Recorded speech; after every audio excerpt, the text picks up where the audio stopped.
National Book Reading Month. It's the month of March, and we have many national holidays, and this is one of my favorite ones since I learned about it so many years ago, National Reading Month.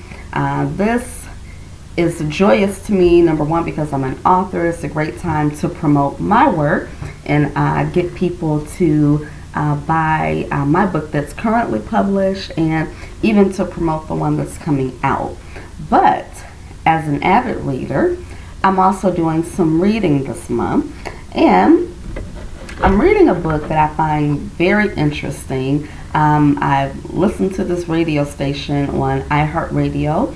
It's 1500 AM. It's Faith Talk Radio. And one of the programs that comes on every day at 7:30 in the morning Eastern Standard Time, they talk about everything related to everything related to family and marriage, kids, work-life balance, and all of those things, and how God works within all of those things.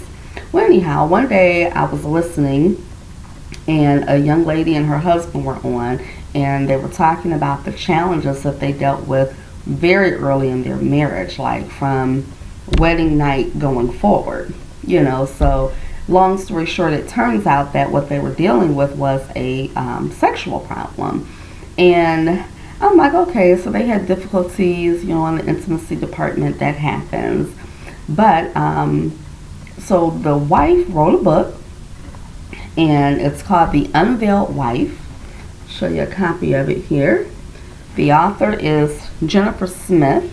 So no, this is not a fiction book. This is nonfiction, sort of a memoir book, I guess I would call it. But she talks about the problems they encountered as a young newlywed couple. They're in their very early 20s.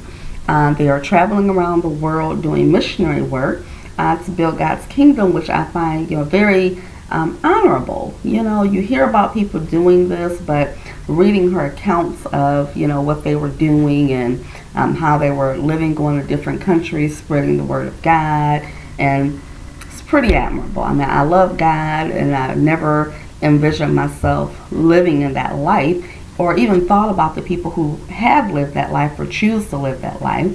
But anyway, to the book.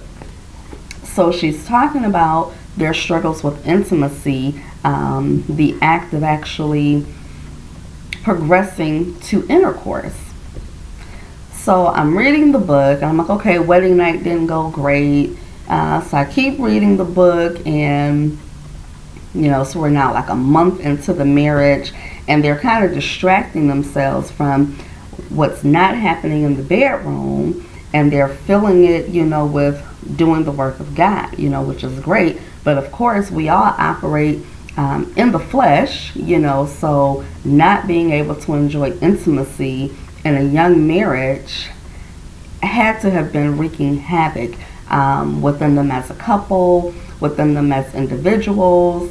And I'm just fascinated as I'm reading the story, because I'm just going to go ahead and shock you. But the book goes into, they're celebrating their third wedding anniversary and has still not successfully consummated the marriage. What?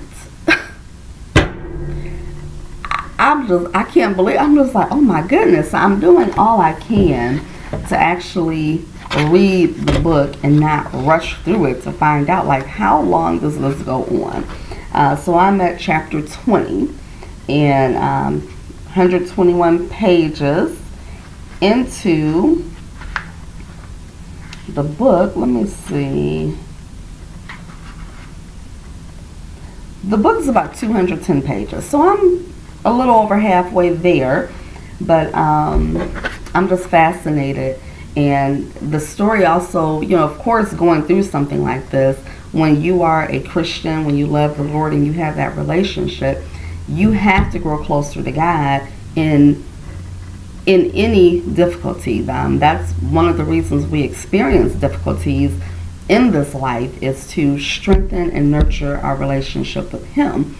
So with this one, she's just going through a lot of things, self-esteem. She's angry She's angry with God. At the same time, she's out doing missionary work.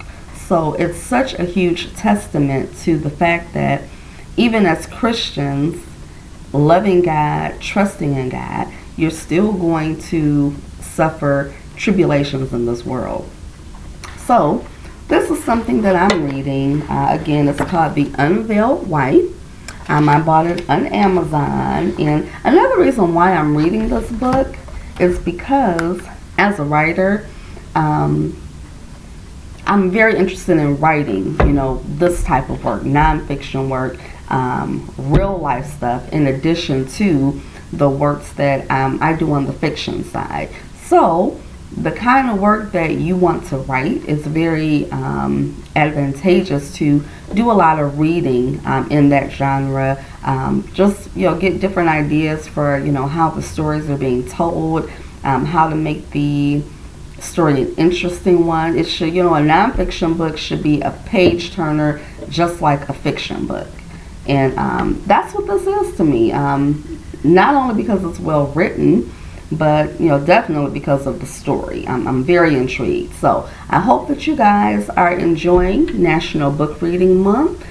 Check out my website, lajefferson.com. You can check out the books that I've written and the one that is available for you to purchase, Unfinished Business. So happy reading, and I'll be with you guys soon. Bye bye.